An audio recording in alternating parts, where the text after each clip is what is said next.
ನಮಸ್ತೆ ಗೆಳೆಯರೆ. ಕರ್ನಾಟಕದಲ್ಲಿ ಬದಲಾವಣೆಗಳು, ಕರ್ನಾಟಕದ ಅಭಿವೃದ್ಧಿ, ಮೊಟ್ಟ ಮೊದಲ ನ್ಯಾಯಾಂಗದಲ್ಲಿ ಸುಧಾರಣೆ. ಕರ್ನಾಟಕದಲ್ಲಿ ನ್ಯಾಯಾಂಗದಲ್ಲಿ ಸುಧಾರಣೆ, ವ್ಯವಸಾಯದಲ್ಲಿ ಸುಧಾರಣೆ ಇವು ಕಂಡು ಬಂದಾಗ ಕರ್ನಾಟಕ ಅದ್ವಿತೀಯವಾಗುತ್ತದೆ. ಹೆಣ್ಣ ರಕ್ಷಣೆಯಲ್ಲಿ ಸುಧಾರಣೆ ಇದು ಬಂದಿದೆ ಅಂದ್ರೆ ಆ ಸರ್ಕಾರ ಮತ್ತೆಂದಿಗೂ ಬೀಳೋದಿಲ್ಲ. ಈ ಮೂರನ್ನ ಯಾರು ಕಾಪಾಡ್ತಾರೋ ಆ ಸರ್ಕಾರ ಎಂದಿಗೂ ಹೋಗೋದಿಲ್ಲ. ನ್ಯಾಯಾಂಗದಲ್ಲಿ ಸುಧಾರಣೆ, ವ್ಯವಸಾಯದಲ್ಲಿ ಸುಧಾರಣೆ ಮತ್ತೆ ಹೆಣ್ಣ ರಕ್ಷಣೆಯಲ್ಲಿ ಸುಧಾರಣೆ. ಡಿ.ವಿ.ಜಿ. ಅವರು ರಾಜ್ಯಶಾಸ್ತ್ರದ ಬಗ್ಗೆ ಬರೆದಿದಾರಲ್ಲ, ಅದನ್ನು ಓದಿ ನಿಮಗೆ ಆ ಥೀಮ್ ಅರ್ಥ ಆಗುತ್ತೆ. ಚಾಣಕ್ಯ ನೀತಿನೂ ಅದನ್ನೇ ಹೇಳುತ್ತೆ. ಮತ್ತೆ ಹೇಳ್ತೀನಿ, ನ್ಯಾಯಾಂಗದಲ್ಲಿ ಸುಧಾರಣೆ, ವ್ಯವಸಾಯದಲ್ಲಿ ಸುಧಾರಣೆ ಮತ್ತೆ ಹೆಣ್ಣ ರಕ್ಷಣೆಯಲ್ಲಿ ಸುಧಾರಣೆ. ಇವತ್ತು ಇದುವರೆಗೂ ಆಗಿರೋ ಡೆವಲಪ್ಮೆಂಟ್ ನೋಡಿದ್ರೆ ನಿಜವಾಗ್ಲೂ ಈ ಹಿಂದಿನ ಸರ್ಕಾರದ ಬಗ್ಗೆ ಗೌರವ ಬರ್ತಾ ಇದೆ. ಹಣ ಇದೆಯೋ ಇಲ್ವೋ, ಹೆಣ್ಣು ಮಕ್ಕಳಿಗೆ ಬಸ್ಸಲ್ಲಿ ಟಿಕೆಟ್ ಇಲ್ಲ ಅಂತ ಹೇಳಿದಾಗ ಹೆಣ್ಣು ಮಕ್ಕಳ ಬಗ್ಗೆ ಗೌರವ ಕಾಣುತ್ತೆ. ಇವಾಗ ಹೆಣ್ಣು ಮಕ್ಕಳ ವಿಚಾರನೆ ತಗೊಳ್ಳೋಣ. ಹೆಣ್ಣು ಮಕ್ಕಳಿಗೆ ಮೊದಲನೇದಾಗಿ ವ್ಯವಸ್ಥೆ ಮಾಡಿಕೊಡ್ಬೇಕು, ಅದು ಮಾಡಿದೆ. ಎರಡನೇದಾಗಿ ಹೆಣ್ಣ ನಿಂದನೆಗಳನ್ನ, ಹೆಣ್ಣ ಶೋಷಣೆಯನ್ನ ತಡಿಬೇಕು. ಅದು ಎಷ್ಟು ಮಾತ್ರ ಅನ್ನೋ ಪ್ರಶ್ನೆ ಇತ್ತು ನನಗೆ. ಯಾಕಂದ್ರೆ ಹಿಂದಿನ ಸರ್ಕಾರದಲ್ಲಿ ಆಗಿರೋ ಘಟನೆಗಳನ್ನ ಕಂಪೇರ್ ಮಾಡ್ತೀನಿ. ಇವತ್ತು ಒಬ್ಬ ದೊಡ್ಡ ನಟ, ಸಮಾಜದಲ್ಲಿ ಹೆಸರಾಂತ ವ್ಯಕ್ತಿ ಅಂತ ಯಾವುದೇ ಭೇದ ಭಾವವಿಲ್ಲದೆ ಇದುವರೆಗೂ ಲಾ ಅಂಡ್ ಆರ್ಡರ್ ತುಂಬಾ ಚೆನ್ನಾಗಿ ತಗೊಂಡು ಬಂದಿದೆ. ಅವನನ್ನ ಯಾವ ಇನ್ಫ್ಲೂಯೆನ್ಸ್ ನೋಡ್ಲಿಲ್ಲ. ಅದಕ್ಕೆ ಸಿಎಂ ಅಥವಾ ಲಾ ಓದ್ಕೊಂಡ್ರೆ ತುಂಬಾ ಉಪಕಾರ ಆಗುತ್ತೆ ಸ್ಟೇಟ್ಗೆ ಅಂತ. ಮಹಾತ್ಮ ಗಾಂಧಿ ಮುಂತಾದ ಎಲ್ಲ ರಾಷ್ಟ್ರ ನಾಯಕರು, ಸಾವರ್ಕರ್ರು, ತಿಲಕರು ಎಲ್ಲರೂ ಬ್ಯಾರಿಸ್ಟರ್ ಆಗಿದ್ದಕ್ಕೆ ಬ್ರಿಟಿಷರ್ನ ಒಂದು ರೀತಿಯಲ್ಲಿ ದಾಖಲೆಗಳಿಂದ ಓಡಿಸಲು ಸಹಾಯ ಆಯಿತು. ಹಾಗೆ ಲಾ ಅನ್ನೋದು ಗೊತ್ತಿದ್ರೆ, ನ್ಯಾಯ ದೇವತೆಗೆ ಕಣ್ಣು ಕಟ್ಟಿದ್ದಾರೆ ಅಂತ ಗೊತ್ತಿದ್ರೆ ಇಂಟರ್ಫಿಯರ್ ಆಗಲ್ಲ. ಇಂಟರ್ಫಿಯರ್ ಆದ್ರೆ ತಮ್ಮ ಕಣ್ಣು ಹೋಗುತ್ತೆ ಅನ್ನೋದಕ್ಕೆ ಹಿಂದಿನ ಸರ್ಕಾರ ಕರ್ನಾಟಕದಲ್ಲಿ ಕಾರಣ ಆಗುತ್ತೆ. ಯಾಕಂದ್ರೆ ಇವತ್ತು ಇದೇ ಕೊಲೆಗಡುಕ ಮತ್ತು ಆತನ ಅಭಿಮಾನಿಗಳು ಹೆಣ್ಣ ನಿಂದನೆ ಮಾಡಬೇಡವೋ ಅಂತ ಹೇಳಿದ ಮಾತ್ರಕ್ಕೆ ನಿನ್ನ ನಡು ರಸ್ತೆಯಲ್ಲಿ ಕೊಲೆ ಮಾಡ್ತೀವಿ ಅಂತ ಹೇಳಿದ್ರು. ಅಂದ್ರೆ ಈ ಹುಡುಗ ಯಾರು ರೇಣುಕಾಸ್ವಾಮಿ, ಅವನ ಜಾಗದಲ್ಲಿ ಅಹೋರಾತ್ರ ಸಿಕ್ಕಿದ್ರು, ಚೇರಿಗೆ ಕಟ್ಟಾಕಿ ಟಾರ್ಚರ್ ಮಾಡಿ ಮೈಯೆಲ್ಲ ಸಿಗರೆಟ್ ಇಂದ ಅವರ ಹೆಸರುಗಳನ್ನು ಬರೆದು ಕೊಲೆ ಮಾಡ್ತಿದ್ದಂತೂ ಖಂಡಿತ. ಅಹೋರಾತ್ರ ಮತ್ತೆ ಅಹೋರಾತ್ರನ ಧ್ಯೇಯಗಳನ್ನ ಇಷ್ಟಪಟ್ಟಿರುವ ನವ ಯುವ ಜನಾಂಗಕ್ಕೆ ಇದು ಕಟ್ಟಿಟ್ಟ ಬುತ್ತಿ ಆಗಿರ್ತಿತ್ತು. ಆದ್ರೆ ಅಂದಿನ ನ್ಯಾಯ, ಅಂದಿನ ಒಂದು ಲಾ ಅಂಡ್ ಆರ್ಡರ್ ಇದೆಯಲ್ಲ, ಎಷ್ಟು ವೀಕ್ ಆಗಿತ್ತು ಹೇಳ್ತೀನಿ. ಇವಾಗ ನಡೀತಾ ಇರೋದೆಲ್ಲ ಚೆನ್ನಾಗಿ ನಡೀತಾ ಇದೆ, ಇದ್ರ ಬಗ್ಗೆ ಮಾತಾಡೋದಿಲ್ಲ. ಇವನು ಉಪ್ಪು ತಿಂದಿದ್ದಾನೆ, ಅದು ನೀರು ಕುಡಿತಾ ಇದ್ದಾನೆ, ಅದು ಕರೆಕ್ಟ್ ಆಗಿ ನಡೀತಾ ಇದೆ ಪ್ರೊಸೀಜರ್. ಇದರಲ್ಲಿ ಏನಾದ್ರೂ ಎಡವಟ್ಟಾದ್ರೆ ಅವಾಗ ನಾವು ಮಾತಾಡಬೇಕಾಗುತ್ತೆ. ಆದ್ರೆ ಈ ಕೃತ್ಯವನ್ನೇ ಅಂದು ಹೆಣ್ಣು ಮಕ್ಕಳು ಮತ್ತು 8ನೇ ತರಗತಿ ಓದುತ್ತಿರುವ ಒಂದು ಹೆಣ್ಣು ಮಗು ಇರುವ ಮನೆಗೆ ಪೊಲೀಸ್ ಕೂಡ ಒಂದು ಮನೆ ಒಳಗಡೆ ನುಗ್ಗಬೇಕು ಅಂದ್ರೆ, ಯಾರನ್ನಾದ್ರೂ ಅರೆಸ್ಟ್ ಮಾಡಬೇಕು ಅಂದ್ರೆ ವಾರೆಂಟ್ ತಗೊಂಡು ಡೀಸೆಂಟ್ ಆಗಿ ಬರ್ತಾರೆ. ಅಂತದ್ದು ಕಿಚ್ಚ ಸುದೀಪ ಎಂಬ ದುಷ್ಟ ಶಕ್ತಿಯ ಅಭಿಮಾನಿಗಳು ಅವನ ಹೆಸರನ್ನ ಘೋಷಿಸಿಕೊಂಡು ಮನೆಯೊಳಗೆ ನುಗ್ಗಿ ಆವತ್ತು ಅಹೋರಾತ್ರನ ಹತ್ಯೆ ಘೋರವಾಗಿ ಇದೇ ರೀತಿ ನಡೀತಾ ಇತ್ತು, ಇದಕ್ಕಿಂತ ಘೋರವಾಗಿ ನಡೀತಿತ್ತು. ಆವತ್ತು ವೃಕ್ಷ ರಕ್ಷಕರು ಆವತ್ತು ಕರ್ನಾಟಕದ ವಿವಿಧ ಭಾಗಗಳಿಂದ ಬಂದು ಗವಿ ಗಂಗಾಧರೇಶ್ವರನಿಂದ ಹಿಡಿದು ವಸಂತ ವಲ್ಲಭರಾಯ ದೇವಸ್ಥಾನದವರೆಗೂ ಇರುವ ಮರಗಳ ರಕ್ಷಣೆಗೆ ನಾವು ಹೋಗ್ತಾ ಯಾವ ಮನೇಲಿ ಅಟ್ಯಾಕ್ ಮಾಡಿದ್ರು ಆ ಮನೆಯಲ್ಲಿ ಊಟಕ್ಕೆ ಕುಂತಿದ್ದವು. ಊಟವಾದ ನಂತರ ದೇವರ ಬಗ್ಗೆ ಚರ್ಚೆ ನಡೀತಾ ಇತ್ತು, ದೇಶದ ಬಗ್ಗೆ ನಡೀತಾ ಇತ್ತು, ದೇಹದ ಬಗ್ಗೆ ನಡೀತಾ ಇತ್ತು. ಆ ಸಂದರ್ಭದಲ್ಲಿ ಅಟ್ಯಾಕ್ ಮಾಡಿದಂತಹ ಕಿಚ್ಚ ಸುದೀಪನ ಬಲಗೈ ಬಂಟ ಎನ್ನಿಸಿಕೊಂಡಿರುವ ನವೀನ್ ಗೌಡನ ನೇತೃತ್ವದಲ್ಲಿ ಸಂತೋಷ್ ರೆಡ್ಡಿ ಮುಂತಾದವರು 30-35 ಜನ ಆದ್ರೂ ಇರ್ಬೋದು, ಮನೆ ಒಳಗಡೆ ಏಕಾಏಕಿ ನುಗ್ಗಿದ್ರು. ಪರ್ಮಿಷನ್ ಇಲ್ಲ, ಕಾಲಿಂಗ್ ಬೆಲ್ ಇಲ್ಲ, ನುಗ್ಗಿದ್ದೆ. ಆ ನುಗ್ಗಿದ ವಿಡಿಯೋ ದಾಖಲೆ ಇದೆ, ಯಾವುದನ್ನು ನಾನು ಮುಚ್ಚುಮರೆ ಮಾಡಿಲ್ಲ. ಅದು ಹೆಂಗೆ ಆರ್ಗನೈಸ್ಡ್ ಆಗಿತ್ತು ಅಂದ್ರೆ, ಇವತ್ತು ಇವನು ದರ್ಶನ ಮಾಡಿದಷ್ಟು ಆರ್ಗನೈಸ್ಡ್ ಆಗಿತ್ತು. ಅವರು ಈ ಪಾಕಿಸ್ತಾನಿ ಟೆರರಿಸ್ಟ್ ಒಳಗಡೆ ನುಗ್ಗಿದಾಗ ಒಂದು ಟೆಲಿಫೋನ್ ಟೀಮ್ ಹೆಂಗೆ ಅವರಿಗೆ ಸಹಾಯ ಮಾಡಿತ್ತು, ಹಾಗೆ ಅವರಿಗೆ ಪೂರಾ ನೆಟ್ವರ್ಕಿಂಗ್ ಆಗಿ ಬಂದಿದ್ರು. ಅವ್ರನ್ನ ಎಲ್ಲವನ್ನೂ ವಿಚಾರಿಸಿಕೊಳ್ಳಲಾಗಿತ್ತು, ಎಲ್ಲ ಇನ್ಫಾರ್ಮ್ ಮಾಡಿ ಒಳಗೆ ಬಂದಿದ್ರು. ಅದಕ್ಕೆ ಮುಂದಿನ ಡೆವಲಪ್ಮೆಂಟ್ಸ್ ಹೇಳ್ತೀನಿ. ಇಷ್ಟೆಲ್ಲ ಆದ್ರೂ ಅವರು ಒಳಗಡೆ ನುಗ್ಗಿ ಹೊಡೆಯಲಾಗ್ಲಿಲ್ಲ. ಯಾಕಂದ್ರೆ ಡಿಫೆನ್ಸ್ ಆಗಿ ನಮ್ಮ ಹುಡುಗರು ಗೋಡೆಯಾಗಿ ನಿಂತ್ಕೊಂಡ್ರು. ನಾವು ಯಾವತ್ತೂ ಅಟ್ಯಾಕ್ ಮಾಡೋರಲ್ಲ, ಗೋಡೆಯಾಗಿ ನಿಂತ್ಕೊಂಡು ಅವ್ರನ್ನ ರೂಮ್ ಒಳಗೆ ಬರಕ್ಕೂ ಬಿಡ್ಲಿಲ್ಲ. ಆದ್ರೂ ಟ್ಯೂಬ್ ಲೈಟ್ ಫ್ರೇಮ್ಗಳಿಂದ ಅಟ್ಯಾಕ್ ಮಾಡಿ ಮೈಗಾಯಗಳು ಮಾಡಿದ್ರು. ವಿಕ್ಟೋರಿಯಾದಲ್ಲಿ ಅದಕ್ಕೆ ದಾಖಲೆಗಳಿದೆ. ಇಷ್ಟೆಲ್ಲ ಆದ್ಮೇಲೆ, ತುಂಬಾ ಅಟ್ಯಾಕ್ ಆದ್ಮೇಲೆ ಪೊಲೀಸ್ ಅಟೆಂಡ್ ಮಾಡಿದ್ರು. ಚೆನ್ನಮ್ಮನ ಕೆರೆ ಅಚ್ಚುಕಟ್ಟು ಪೊಲೀಸರು ಬಂದು ಅಷ್ಟು ಜನನ ಕರ್ಕೊಂಡೋಗಿ ಬರೀ ಅದರಲ್ಲಿ 12-13 ಜನನ ಅರೆಸ್ಟ್ ಮಾಡಿದಂಗೆ ಮಾಡಿ, ಅವರನ್ನ ಮೊಬೈಲು ತೆಗೆದುಕೊಳ್ಳಿಲ್ಲ. ಕುಡಿದ ಅಮಲಿನಲ್ಲಿ ಡ್ರಗ್ ಅಲ್ಲಿದ್ದ ಅಭಿಮಾನಿಗಳನ್ನ, ಕಿಚ್ಚ ಸುದೀಪ ಅಭಿಮಾನಿಗಳನ್ನ ಅವರ ಮೆಡಿಕಲ್ ಚೆಕಪ್ ಮಾಡದೆ, ಅವರಿಗೆ ಡ್ರಗ್ ಸರ್ಟಿಫಿಕೇಟ್ ನೋಡದೆ, ಅವರ ಒಂದು ಕುಡಿತದ ಅಮಲಿನ ಪರೀಕ್ಷೆ ಮಾಡದೆ, ಮೊಬೈಲ್ಗಳನ್ನ ಸೀಸ್ ಮಾಡದೆ, ಇಷ್ಟು ದೊಡ್ಡ ಮಾರಣಾಂತಿಕ ಹಲ್ಲೆಗೆ ಆ ಚೆನ್ನಮ್ಮನ ಕೆರೆ ಅಚ್ಚುಕಟ್ಟು ನೇತೃತ್ವದಲ್ಲಿ ಇದ್ದಂತಹ ಜನಾರ್ದನ್ PS ಅನ್ನೋ ವ್ಯಕ್ತಿ ಅವರನ್ನ ಬಿಟ್ಟು ಕಳಿಸಿದ್ರು. ಯಾರ ಮುಖಾಂತರ ಬಿಟ್ಟು ಕಳಿಸಿದ್ರು? ಕಿಚ್ಚ ಸುದೀಪನ ಏಕ್ದಮ್ ಮ್ಯಾನೇಜರ್ ಆಗಿರುವಂತಹ ಜಾಕ್ ಮಂಜಾ ಬಂದು ಅವರನ್ನೆಲ್ಲ ಸೇಫ್ ಆಗಿ ಬಿಡಿಸ್ಕೊಂಡು ಹೋಗಿದ್ದ.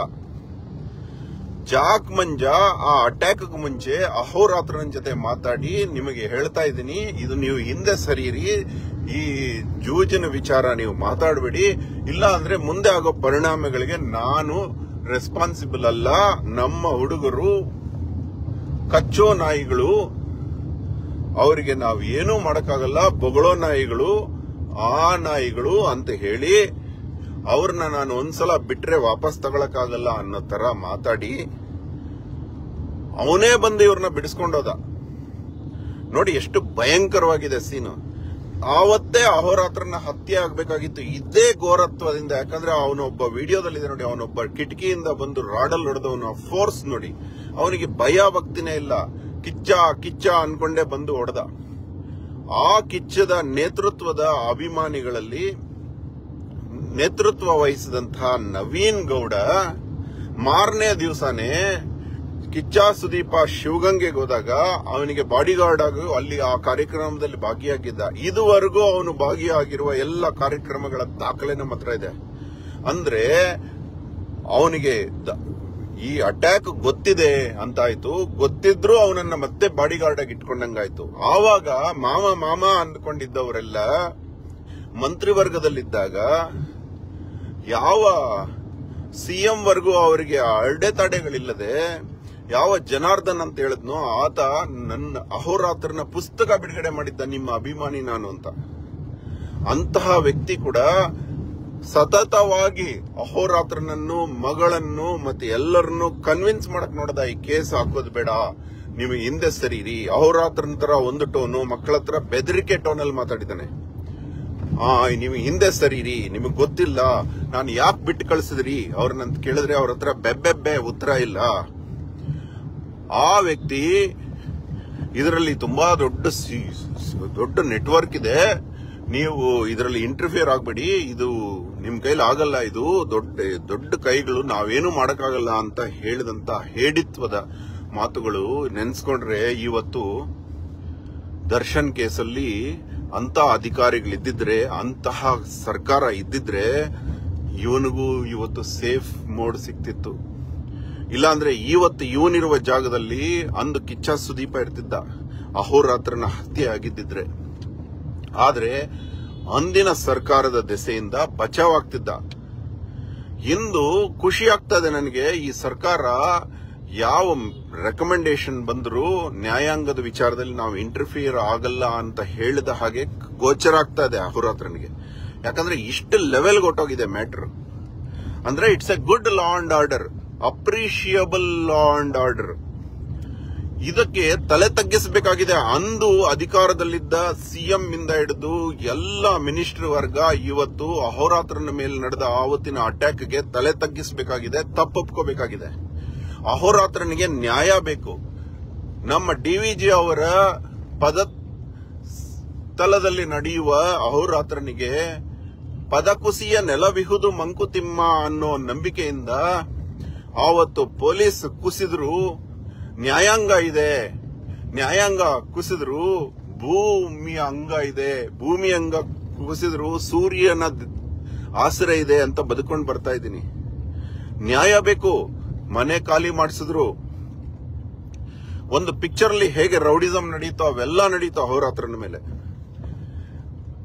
ಎಲ್ಲ ಆರ್ಗನೈಸ್ಡ್ ಆಗಿ ನಡೀತು. ಯಾವ ನ್ಯೂಸ್ ಚಾನೆಲ್ ಅಲ್ಲೂ ಬರ್ದಂಗ್ ನಡೀತು.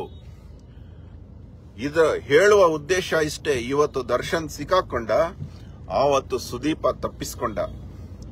ಎಷ್ಟು ಲೆವೆಲ್ಗೆ ಓಪನ್ ಸೀಕ್ರೆಟ್ ಹೇಳ್ತಾನೆ. ಜನ ನೂಕುನುಗ್ರಾಗಿ ಬಂದ್ರು. ಕರೋನಾ ಮೇಲೆ ಗೌರವದಿಂದ ನಾನು ಎಲ್ಲರನ್ನ ಬರಬೇಡಿ ಅಂತ ಹೇಳಿದೆ.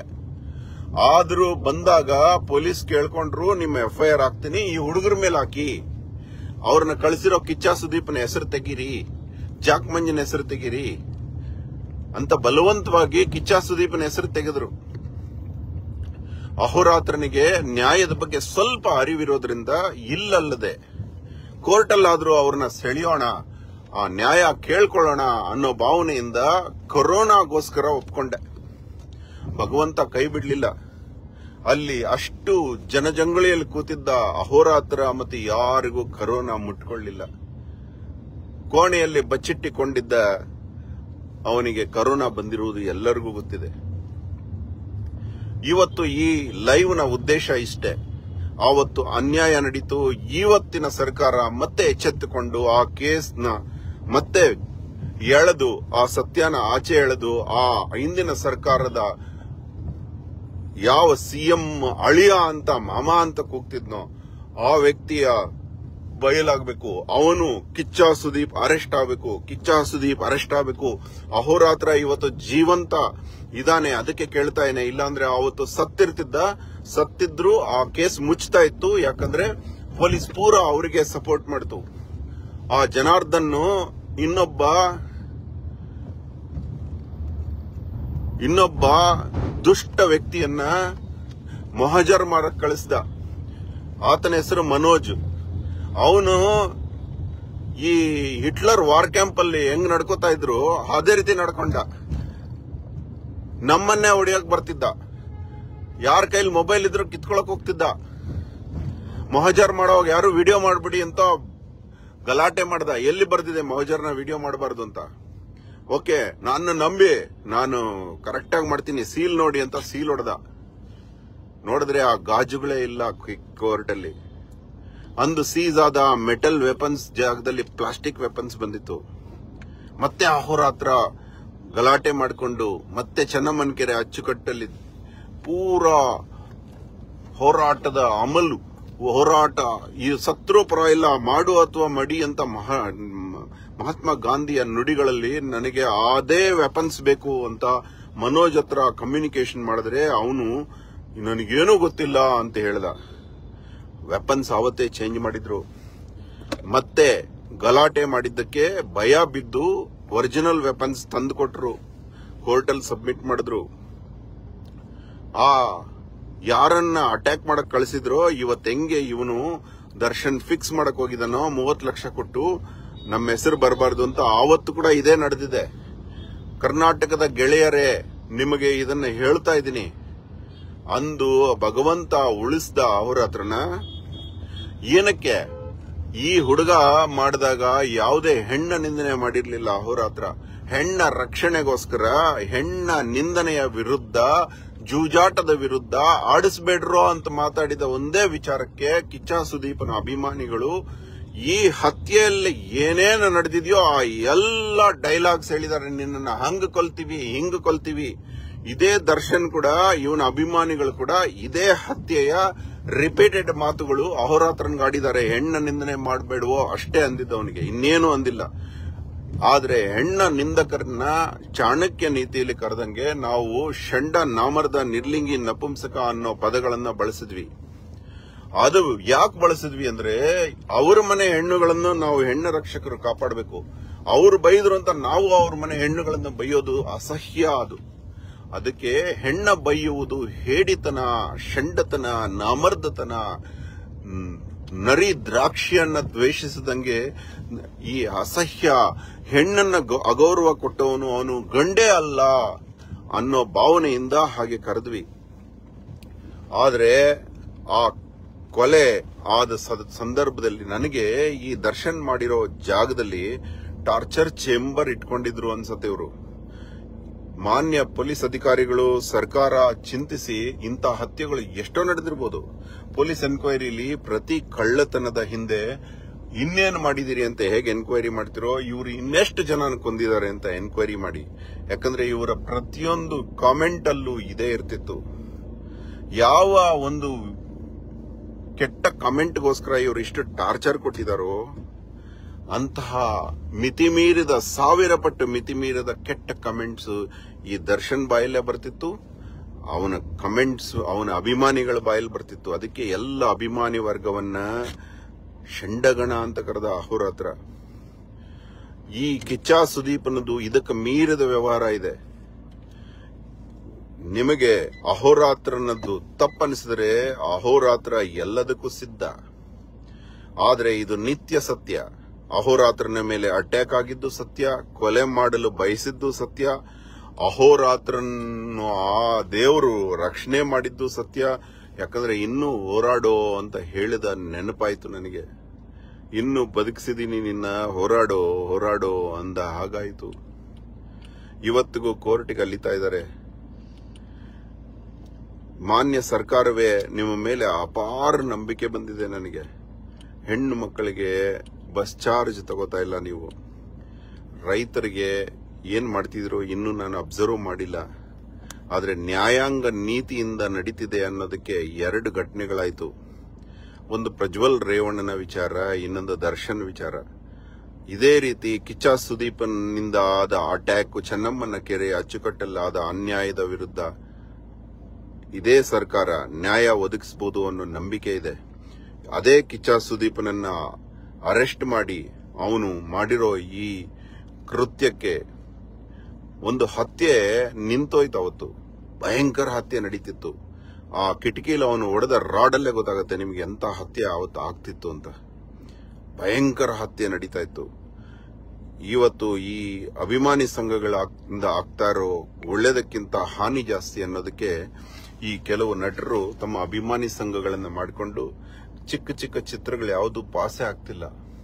ಬರೀ ಅಭಿಮಾನಿಗಳಿರೋರು ಸ್ಟಾರ್ಗಳು ಕಟ್ಟಿ ಬೇರೆಯವ್ರದ್ದು ಚಿತ್ರ ನಡೆಯದಂಗೂ ಮಾಡೋದು, ಇವ್ರ ಚಿತ್ರ ನಡೆಯೋಂಗ್ ಮಾಡೋದು, ಇವೆಲ್ಲ ನಾಟಕಗಳಾಡಿ ಕೋಟಿಗಟ್ಟಲೆ ಜನರ ದುಡ್ಡು ಫಿಲಿಂ ಚೇಂಬರ್ ನಿಂತೋಗಂಗಾಯ್ತು. ಫಿಲಿಂ ಚೇಂಬರ್ಗೂ ಒಂದು ಅಸಹ್ಯ ನಡೆ ಇತ್ತು. ಕಿಚ್ಚ ಸುದೀಪನಿಗೆ ಜೂಜಾಡಿಸ್ಬೇಡುವು ಅಂತ ಹೇಳಿದರ ತಪ್ಪಿಗೆ ಅಂತ ತಿಳ್ಕೊಂಡು ಅವನು ಭಾಮಾ ಹರೀಶು ಅಹೋರಾತ್ರನ ಮೇಲೆ ತಿರುಗಿಬಿದ್ದ. ಅವನ ನಟನಿಗೆ ಅವಮಾನ ಆಗೋಯ್ತಂತೆ. ನಟ ಮಾಡಿದ್ದನ್ನ ಖಂಡಿಸಿದ್ರೆ ಇವತ್ತು ಫಿಲಿಂ ಚೇಂಬರ್ ನಿಂತೋಗ್ತಿರ್ಲಿಲ್ಲ. ಅವರವರೇ ಜಗಳ ಆಡ್ಕೊಂಡು, ಮೂಗುಗಳು ಹೊಡ್ಕೊಂಡು, ಹಣೆ ಹೊಡ್ಕೊಂಡು, ತಪ್ಪುಗಳು ಮಾಡ್ಕೊಂಡು ವಿಚಿತ್ರ ವೇದನೆ ಅನುಭವಿಸ್ತಾ ಇರ್ಲಿಲ್ಲ. ಮಾಡಿದ್ದುಣ್ಣೋ ಮಹಾರಾಯ ಅನ್ನೋ ಈ ಘಟನೆಗಳು ನೋಡ್ತಾರೆ, ಇನ್ನೂ ಪಾಠ ಕಲಿತಿದ್ರೆ ಇನ್ನೂ ಅನುಭವಿಸ್ತಾರೆ. ಮಾನ್ಯ ಘನವೆತ್ತ ಸರ್ಕಾರಕ್ಕೆ ಅಹೋರಾತ್ರನ ಶ್ಲಾಘನೀಯ ಶುಭಾಶಯಗಳು. ಇದೇ ರೀತಿ ನಡೆದ್ರೆ ನಿಜವಾಗ್ಲೂ ಯಾರು ನಿಮ್ಮನ್ನ ಇಳಿಸಲಾಗುವುದಿಲ್ಲ. ನಿಮಗೆ ಒಳ್ಳೇದಾಗತ್ತೆ. ಇಂಥ ಹತ್ಯೆಗಳಲ್ಲಿ ಸರ್ಕಾರದ ಯಾವುದೇ ಮಂತ್ರಿವರ್ಗ, ಸ್ನೇಹಿತ ವರ್ಗ, ಯಾರೇ ಆಗ್ಲಿ ಕೈ ಕುಲುಕಲು ಹೋಗಿ ಸಹಾಯ ಮಾಡಲು ಹೋಗಿದ್ದೀರಿ, ಇಂದ್ರಾಯ ತಕ್ಷಕಾಯ ಸ್ವಾಹ ಅಂತ ನೀವು ಕೂಡ ಮಾಡದ ತಪ್ಪಿಗೆ ಶಿಕ್ಷೆ ಅನುಭವಿಸಬೇಕಾಗತ್ತೆ. ನೀವು ಹೇಳ್ಬೋದು ಶಿಕ್ಷೆ ನ್ಯಾಯಾಂಗನೇ ನಮ್ಮ ಕೈಲಿದೆ, ಯಾರು ತಪ್ಸಕ್ಕಾಗತ್ತೆ ಅಂತ. ಭಗವಂತನ ಶಿಕ್ಷೆ ನಿಮ್ಮನ್ನ ತಪ್ಸಕ್ಕಾಗಲ್ಲ. ಪಂಜರದಲ್ಲಿ ಬಿದ್ದಿರುವಂತಹ ಕಾಲು ಕೈ ಇಲ್ಲದೆ ಇರೋ ಮಕ್ಕಳು ಹುಟ್ಟೋ ಸಂಭವಗಳಾಗುತ್ತೆ. ಮುದ್ದಿ ಇಲ್ಲದೆ ಇರುವಂತಹ ನೆಲದ ಮೇಲೆ ಸ್ಕ್ರೋಲ್ ಆಗುವಂತಹ ಮಕ್ಕಳು ಮೊಮ್ಮಕ್ಕಳು ಹುಟ್ಟಿ ಆ ಶಿಕ್ಷೆಗಳನ್ನು ಪಡಿಬೇಕಾಗತ್ತೆ. ನ್ಯಾಯಾಂಗದ ವಿಚಾರದಲ್ಲಿ ನೀವು ಹೋಗ್ಬೇಡಿ. ನ್ಯಾಯಾಂಗ ತನ್ನದೇ ಆದ ಒಂದು ಪದ್ಧತಿಯನ್ನು ಇಟ್ಕೊಂಡಿದೆ. ಅದನ್ನ ಅಲುಗಾಡಿಸಲು ಹೋಗ್ಬೇಡಿ, ಯಾರನ್ನು ಉಳಿಸಲು ಹೋಗ್ಬೇಡಿ, ಯಾರನ್ನ ದಂಡಿಸಲು ಹೋಗ್ಬೇಡಿ. ನ್ಯಾಯಾಂಗ ತನ್ನ ಕೆಲಸ ತಾನು ಮಾಡ್ಲಿ. ತುಂಬಾ ಚೆನ್ನಾಗಿ ಮಾಡ್ತಾ ಇದೆ. ಪೊಲೀಸ್ಗೂ ಅಷ್ಟೇ, ಅವರಿಗೆ ಫ್ರೀಡಮ್ ಬಿಟ್ರೆ ತುಂಬಾ ಚೆನ್ನಾಗಿ ಮಾಡ್ತಾರೆ. ಅವ್ರನ್ನ ಹಿಡಿಯೋಕ್ ಹೋದ್ರೇನೆ ವಿಧಿ ಇಲ್ಲದೆ. ಮೊನ್ನೆ ಲಾಸ್ಟ್ ವೀಕ್ ಇಬ್ರು ಪೊಲೀಸ್ ಫೋನ್ ಮಾಡಿದ್ರು, ಸರ್ ನಮ್ಮ ಮಗನಿಗೆ ಆರೋಗ್ಯ ಸರಿ ಹೋಗ್ತಿಲ್ಲ, ಏನ್ ಮಾಡೋದು, ತಪ್ಪುಗಳು ಮಾಡಬಾರದು ಅಂತ ಹೇಳ್ತೀರಿ, ಆದ್ರೆ ನಮ್ಮ ಕೈಲಿ ಏನೂ ಇಲ್ಲ, ಎಲ್ಲ ಅವರೇ ಮಾಡ್ಕೊಂಡು ನಾವು ಚೈನಲ್ಲಿ ಪೈಪ್ ಲೈನ್ ತರ ಅನುಭವಿಸ್ತಾ ಇದೀವಿ, ಕೆಲಸ ಬಿಟ್ರೆ ಜೀವನ ಇಲ್ಲ, ಈ ರೀತಿ ಮಾತಾಡಿದ್ದಾರೆ. ಅರ್ಥ ಮಾಡ್ಕೊಳ್ಳಿ. ನೀವು ಯಾರಾದ್ರೂ ಪೊಲಿಟಿಷಿಯನ್ ನಮ್ಮ ಓಟ್ ಕೇಳಿದಾನೆ, ಓಟ್ ಹಾಕಿದಾನೆ, ಇವನು ಉಳಿಸ್ಬೇಕು ಅಂತ ಹೋದ್ರೆ ಸರ್ವನಾಶ ಆಗೋಗ್ತೀರಿ. ಇದೇ ಸರ್ವನಾಶ ಆಗೋಗ್ತೀಯೋ ದರ್ಶನ. ನೀನು ಮಾಡ್ತಾ ಇರೋದು ನಿನ್ನ ಹುಡುಗರು ಮನೆಯಲ್ಲಿರೋ ಹೆಣ್ಣು ಮಕ್ಕಳಿಗೆ ಮೆಸೇಜ್ ಹಾಕಿದಾರೋ ಅಂತ ವಾರ್ನಿಂಗ್ ಕೊಟ್ಟಿದ್ದೆ. ಆದ್ರೆ ಇವತ್ತು ಅವನು ನಾಶ ಆದ್ರೂ ಬುದ್ಧಿ ಬಂದಿಲ್ಲ. ಇದಕ್ಕಿಂತ ಇನ್ನೆಚ್ಚು ನಾಶ ಆಗೋದಕ್ಕೆ ಸಾಧ್ಯನೇನ್ರೋ? ಏನ್ರ ಇದು? ಟಾರ್ಚರ್ ಚೇಂಬರ್ ಇಟ್ಕೊಂಡಿದ್ದಾರೆ. ಫಸ್ಟ್ ಆಫ್ ಆಲ್ ಅದು ಸೀಸ್ ಆಗಬೇಕು ಆ ಜಾಗ. ಟಾರ್ಚರ್ಗಳು ಎಷ್ಟು ನಡೆದಿದೆಯೋ ಗೊತ್ತಾಗಬೇಕಲ್ಲಿ. ಯಾವುದೂ ಬಿಡಬಾರ್ದು. ನಿಮ್ಮ ಇನ್ವೆಸ್ಟಿಗೇಷನ್ ಇದೇ ರೀತಿ ನಡೀಲಿ. ಎಲ್ಲ ತಪ್ಪಿತಸ್ಥರು ಆಚೆ ಬರಲಿ. ಇವನ್ ಕಡೆಯಿಂದ ಒಂದು ಮೆಸೇಜ್ ಬಂದಿತ್ತು, ಸಾರ್ ನಿಮ್ಮನ್ನ ಮುಗಿಸೋ ಪ್ರಯತ್ನ ಮಾಡ್ತಾ ಇದಾರಂತೆ, ನಿಮ್ಮನ್ನ ಬಾಯಿಗೆ ಬಂದಂಗೆ ಬೈತೀನಿ, ಆ ಮಕ್ಕಳು ಈ ಮಕ್ಕಳು, ಅವ್ರು ಹುಟ್ಟಿದಾವು ಆ ಮಕ್ಕಳು, ಈ ಮಕ್ಕಳು ಸೂಳೆ ಮಕ್ಕಳು ಅಂತೆಲ್ಲ ಬೈದು ನಿಮ್ಮನ್ನ ಮುಗಿಸೋ ಪ್ರಯತ್ನದಲ್ಲಿದ್ದಾರೆ ಸಾರ್ ಅಂತ ಹೇಳಿ ದಿವಸವೇ ಹೊಸಪೇಟೆಯಲ್ಲಿ ಚಪ್ಪಲಿ ಬಿತ್ತು ಇವನಿಗೆ. ಇವತ್ತಿಗೂ ಅವನು ತಲೆ ಎತ್ಕೊಂಡು ಓಡಾಡ್ದಂಗ ಆಗಿದೆ ಕಿಚ್ಚ ಸುದೀಪ. ಯಾಕಂದ್ರೆ ಮನಸ್ಸಲ್ಲಿ ಗಿಲ್ಟ್ ಇರುತ್ತೆ. ಅವನನ್ನ ಅರೆಸ್ಟ್ ಮಾಡಿಸಿ ಸರ್ಕಾರ ಎನ್ಕ್ವೈರಿ ಮಾಡಿಸಿ ಅಹೋರಾತ್ರನ ಮಾತಲ್ಲಿ ಎಲ್ಲಿ ತಪ್ಪಿದ್ರು ಅಹೋರಾತ್ರ ಇವತ್ತೇ ನಿಮ್ಮ ಶಿಕ್ಷೆಗೆ ಬದ್ಧನಾಗಿದ್ದಾನೆ. ಇವತ್ತೇ ಅರೆಸ್ಟ್ ಆಗ್ತಾನೆ. ನನಗೇನು ಇಲ್ಲ, ಸುಡ್ಗಾಡು ಬಾ ಅಂತ ಇದೆ, ನಾಡು ಹೋಗು ಅಂತ ಇದೆ. ನನಗೆ ಯಾವ ಭಯನೂ ಇಲ್ಲ. ಸತ್ಯವನ್ನಲ್ಲದೆ ಬೇರೇನನ್ನೂ ಹೇಳುವುದಿಲ್ಲ. ಸತ್ಯ ಬಿಟ್ಟು ಏನನ್ನೂ ನುಡಿಯುವುದಿಲ್ಲ. ಕ್ಷಮೆ ಕೇಳಲು ಬರುವುದಂತೆ ಯಾರಾದ್ರೂ ಹಣೆ ಮೇಲೆ ಗನ್ ಇಟ್ಬಿಟ್ಟು ಕ್ಷಮೆ ಕೇಳ್ತಾರೇನ್ರೋ? ಕ್ಷಮೆ ಕೂಡ ನೀವು ಫೇಸ್ಬುಕ್ ಅಲ್ಲೇ ಕೇಳಿ ಅಂತ ಹೇಳ್ಬೋದಾಗಿತ್ತು. ಮನೆಗೆ ನುಗ್ಗಿ ದರೋಡೆ ದಾಂಧಲೆ ಮಾಡ್ತಾರೇನ್ರೋ ಯಾರಾದ್ರೂ? ಕ್ಷಮೆ ಕೇಳಲ್ಲ ಅಂದ್ರೆ ಕೊಲೆ ಮಾಡ್ತೀರೇನ್ರೋ ನೀವು? ಆ ಹುಡುಗನಿಗೆ ನೀವು ಮಾಡಿದ್ದದೆ. ಬುದ್ಧಿ ಕಲ್ಸಕ್ ನೀನೇ ಅವನು. ಬುದ್ಧಿ ಕಲ್ಸಿ ಬಿಟ್ಬಿಡು ಅಂದ್ರೆ ಏನ್ ನೀನು ರಾಜರ ಕಾಲದಲ್ಲಿ ಇದೆಯೇನೋ ನೀನು? ಬುದ್ಧಿ ಕಲ್ಸಿ ಬಿಟ್ಬಿಡು ಅಂತ ಹೇಳಿದೆ ಅಂದ್ರೆ ಬಿಟ್ಬಿಡ್ತಾರೇನೋ? ಬುದ್ಧಿ ಕಲ್ಸಲು ಎತ್ಕೊಂಡ್ ಬಂದು ಕೊಲೆ ಆದ್ರೂ ಕೂಡ ಅದು ignorance of law is no excuse. ಆ ಎಲ್ಲ ಕೇಸುಗಳ ಬುದ್ಧಿ ಸ್ವಲ್ಪ ಆದ್ರೂ ಇದ್ದಿದ್ರೆ ನೀನ್ ಬುದ್ಧಿ ಏನಕ್ಕೋ ಕಲಿಸ್ತಿದ್ದೆ. ಬುದ್ಧಿ ಇರೋರು ಬುದ್ಧಿ ಕಲಿಸ್ತಾರೋ? ಬುದ್ಧಿ ಇಲ್ದೇ ಇರೋರು ಏನೋ ಬುದ್ಧಿ ಕಲಿಸ್ತಾರೆ. ಅಲ್ಲ ಲೇ, ದುಡ್ಡಿನಿಂದ ಎಲ್ಲ ಕೊಂಡ್ಕೊಳಕ್ಕಾಗತ್ತೇನೋ? ಇನ್ನು 17 ವರ್ಷ ಜೀವಾವಧಿ ಶಿಕ್ಷೆಯ ಒಂದೊಂದು ದಿನಾನ ಕೊಂಡ್ಕೊಳಕ್ಕಾಗತ್ತೇನೋ ನಿಮ್ಗೆ? ನಾಶನವಾಗಿ ಹೋಗ್ತಿರಲ್ರು. ಕಿಚ್ಚ ಸುದೀಪ, ಇವತ್ತು ನಿನ್ನ ಅರೆಸ್ಟ್ ಮಾಡಕ್ಕೆ ಯಾಕೆ ಹೇಳ್ತಾ ಇದೀನಿ ಅಂದ್ರೆ ನಿನ್ನ ಮೇಲೆ ಕರುಣೆಯಿಂದ. ಯಾಕೆ ಹೇಳು? ಅಹೋರಾತ್ರನ ಕೇಸಲ್ಲೇ ನನಗೇನು ಮಾಡಕ್ಕಾಗ್ಲಿಲ್ಲ ಅಂತ ನಾಳೆ ನೀನು ಇನ್ನೊಂದು ಕೊಲೆ ಮಾಡಿ ಸಿಕ್ಕಾಕೊಂಡು ಜೀವಾವಧಿ ಅನುಭವಿಸ್ತೀಯ. ಅದನ್ನ ತಡೆಯೋದಕ್ಕೆ ಇವಾಗಲೇ ನಿನ್ನ ಎನ್ಕ್ವೈರಿ ಆಗ್ಲಿ. ಇದರಲ್ಲಿ ಕಡಿಮೆ ಶಿಕ್ಷೆ ಆಗತ್ತೆ ನಿನಗೆ. ಅವಾಗ ಮುಂದಿನ ತಪ್ಪು ನಡೆಯೋದಿಲ್ಲ. ಇಲ್ಲಾಂದ್ರೆ ನೀನು ಕೂಡ ಅಯ್ಯೋ ಎಷ್ಟು ಮಾಡಿಸಿದನ ಇಂತ ಅವನು ಅಂತ ಬುದ್ಧಿ ಇದ್ದಿದ್ರೆ ಅವತ್ತು ಅಟ್ಯಾಕ್ ಮಾಡಿರೋ ನವೀನ್ ಗೌಡನ್ನ ನೀನು ಹಿಂದೆ ಹಾಕೊಂಡು ಓಡಾಡ್ತಿರ್ಲಿಲ್ಲ. ನೀನ್ ಹಿಂದೆ ಹಾಕೊಂಡು ಓಡಾಡ್ತಿದೀಯ ಅಂದ್ರೆ ಕಿಚ್ಚ ಸುದೀಪ ನಿನಗೆ ಎಲ್ಲ ಗೊತ್ತಿದ್ದು ಮಾಡ್ತಾ ಇದೀಯ. ನಿನ್ನ ಮಗಳ ವಯಸ್ಸಿನ ಹೆಣ್ಣು ಮಗು ಹಣೆ ಮೇಲೆ, ಅಹೋರಾತ್ರನ ಮಗಳ ಹಣೆ ಮೇಲೆ ಚಪ್ಪಲಿ ಇಟ್ಬಿಟ್ಟು ಫೇಸ್ಬುಕ್ ಆಕ್ಷನ್ ಮಾಡಕ್ ಹೊರಟಿದ್ರು ನಿಮ್ಮ ಅಭಿಮಾನಿಗಳು. ಅದು ನಿನಗೆ ಇಷ್ಟವಾದ ಪೇಜ್. ಅದು ಆವಾಗ್ಲೂ ನೀನು ಆ ಪೇಜ್ಗೆ ಹೇಳಲಿಲ್ಲ ಇದು ನಿಲ್ಲಿಸ್ರು ಅಂತ. ಯಾಕಂದ್ರೆ ನೀನು ಹೆಣ್ಣ ತುಳಿದು ಆಳುವ ನೀತಿ ಹೊಂದಿದೀಯ ನೀನು. ಎದುರು ಮನುಷ್ಯನ ಹೆಣ್ಣ ಅವಮಾನ ಮಾಡಿಸಿ ಜೀವನ ಕಳಿಯಂತ ನೀನು ಬಿಗ್ ಬಾಸ್ ಅಲ್ಲೇ ಆ ಮಕ್ಕಳು ಬೋಳಿ ಮಕ್ಕಳು ಅನ್ನೋ ಪದ ಬಳಸಿದ್ದೆ. ಬೋಳಿ ಮಕ್ಕಳು ಅಂದ್ರೆ ಗೊತ್ತೇನೋ ನಿನಗೆ? ಏನೋ ಅಸಹ್ಯ ನೀನು ಷಂಡ ಅಲ್ದೆ ಇನ್ನೇನೋ ಹೆಣ್ಣನಿಂದಕ. ಇನ್ನೂ ನಿನ್ನ ಅಭಿಮಾನಿಗಳ ಅಟ್ಟಹಾಸ ನಡೀತಾ ಇದೆ. ಅವನೊಬ್ಬ ಮಾನ್ಯ ಸರ್ಕಾರದಲ್ಲಿ ಒಂದು ಮನವಿ, ಹಿಂದಿನ ಸರ್ಕಾರ ಇದ್ದಾಗ ಸೈಬರ್ ಲಾ ಎಷ್ಟು ಕ್ರೂರವಾಗಿತ್ತು ಗೊತ್ತಾ? ಇದೇ ಜನಾರ್ದನ್ ಸಾರ್ ನೀವು ಸೈಬರ್ ಲಾಗ್ ಹೇಳಿ ಸಾರ್ ಅಂದ. ಸೈಬರ್ ಲಾಗ್ ಎಲ್ಲಿ ಹೋಗ್ಬೇಕು ಅಂದೆ. ಒಂದು ನಂಬರ್ ಕೊಟ್ಟ, ಅಲ್ಲಿಗೆ ಫೋನ್ ಮಾಡಿದ್ರೆ ನಾವು ಚಾಯ್ ಕುಡಿತಾ ಇದೀವಿ ಮತ್ತೆ ಫೋನ್ ಮಾಡಿ ಅಂದ್ರು ಆ ಲೇಡಿ. ಮತ್ತೆ ಫೋನ್ ಮಾಡಿದ್ರೆ ಇಂಥವೆಲ್ಲ ನಡೀತಾ ಇರುತ್ತೆ 24 ಗಂಟೆ, ನಮ್ಮನ್ ಬೈದ್ರು ಅನ್ನೋ ಬದಲು ಫೇಸ್ಬುಕ್ ಬಂದ್ ಮಾಡ್ಕೊಂಡು ಕೂತ್ಕೊಳ್ರಿ ಅಂತ ಹೇಳಿದ್ರು. ಇದು ಆಗ ನಡೀತಿದ್ದ ಯಾವ ಸರ್ಕಾರ ಇತ್ತು ಆಗ ನಡೀತಿದ್ದ ಒಂದು ಅವ್ಯವಹಾರ. ಸೈಬರ್ ಕೇಸುಗಳು ಕರೆಕ್ಟ್ ಆಗಿ ಹ್ಯಾಂಡಲ್ ಮಾಡಿದ್ರೆ ಇನ್ನೊಬ್ರು ಬುದ್ಧಿ ಹೇಳಬೇಕು ಅಂತ ಅನ್ಕೋತಾ ಇರ್ಲಿಲ್ಲ. ಬುದ್ಧಿ ಹೇಳೋ ಟೈಮಲ್ಲಿ ಇಂಥ ಘಟನೆಗಳಾಗ್ತಾ ಇರ್ಲಿಲ್ಲ. ಅವನೊಬ್ಬ ಸಂಜಯ್ ಯತೀಶ್ ಅಂತ ಇವತ್ತಿನ ಸೈಬರ್ ಲಾ ಮಾನ್ಯ ಈ ಸರ್ಕಾರಕ್ಕೆ ಗೌರವದಿಂದ ಅಹೋರಾತ್ರ ಹೇಳ್ತಾನೆ. ಸಂಜಯ್ ಯತೀಶ್ ಅಂತ ನಿನ್ನ ಎಲ್ಲ ಮಕ್ಕಳನ್ನ ಅಪಹರಿಸಿ ಆಕ್ಷನ್ಗಾಕಿ ಫೇಸ್ಬುಕ್ ಅಲ್ಲಿ ಟ್ಯಾಗ್ ಹಾಕಿ ಮರ್ತಿನಲ್ಲೇ ಅಂತ ಹೇಳಿ ಆ ಬಳಸದ ಭಾಷೆಯನ್ನ ಬಳಸಿದ್ದ, ಯಾರು ಕೇಳಲಾಗದ ಭಾಷೆಯನ್ನು ಬಳಸಿದ್ದ. ಇವತ್ತಿಗೂ ಅವನು ರಾಜಾರೋಷವಾಗಿ ಬಿಯರ್ ಕುಡ್ಕೊಂಡು ವಿಸ್ಕಿ ಕುಡ್ಕೊಂಡು ಡ್ರೈವಿಂಗ್ ಮಾಡ್ಕೊಂಡು ಓಡಾಡ್ತಾ ಇದ್ದಾನೆ. ಯಾವ ಡ್ರಿಂಕ್ ಅಂಡ್ ಡ್ರೈವ್ ಕೇಸು ಅವನ ಮೇಲೆ ಬೀಳಲಿಲ್ಲ. ಈ ಸರ್ಕಾರದಲ್ಲಿ ದಮ್ ಇದೆ ಅನ್ನೋದಾದ್ರೆ ಈ ಸೈಬರ್ನ ಸ್ಟ್ರಾಂಗ್ ಮಾಡಿ ಹೆಣ್ಣು ಮಕ್ಕಳ ಗೌರವವನ್ನ ಉಳಿಸಿ ಇದನ್ನೇ ಬೆಳೆಸ್ಕೊಳ್ಳಿ. ನಿಮ್ಮನ್ನು ಯಾರೂ ಬೀಳಿಸಲ್ಲ. ಹೆಣ್ಣು ಗೌರವಿಸಿದ್ರೆ ಹೆಣ್ಣ ಚಿತ್ರಗಳು ಯಾವತ್ತೂ ಸೋಲಿಲ್ಲ. ಹೆಣ್ಣ ಆಧಾರಿತ ಚಿತ್ರಗಳು ಯಾಕೆ ಹೇಳು? ಹಂಗೆ ಹೆಣ್ಣ ರಕ್ಷಣೆಯ ಸರ್ಕಾರ ಯಾವತ್ತೂ ಬೀಳೋದಿಲ್ಲ. ಯಾಕಂದ್ರೆ ಆ ಅಮ್ಮ ಮನ್ಸು ಮಾಡಿದ್ರೆ ಮಕ್ಕಳೆಲ್ಲರ ಓಟು ನಿಮ್ಗೆ ಹಾಕತ್ತೆ. ಹೆಣ್ಣು ಮೇಲೆ ಗೌರವ ಇರಲಿ. ದೇವ ಕೂಡ ನಿಮ್ಮನ್ನ ಬೆಳೆಸ್ತಾನೆ. ಲಂಕೆ ಅಂತ ಸಾಮ್ರಾಜ್ಯನೇ ಬಿದ್ದೋಯ್ತು. ಆ ಸಂಜಯ್ ಯತೀಶ್ ಅನ್ನೋನು ಎಷ್ಟು ವಿಕೃತವಾಗಿ ಮಾತಾಡಿದಾನೆ. ಆ ಸೈಬರ್ ಕೇಸು ಯಾಕೆ ಕೈಲಾಗದಂಗೆ ಕೂತ್ಕೊಂಡಿದೆ? Cyber police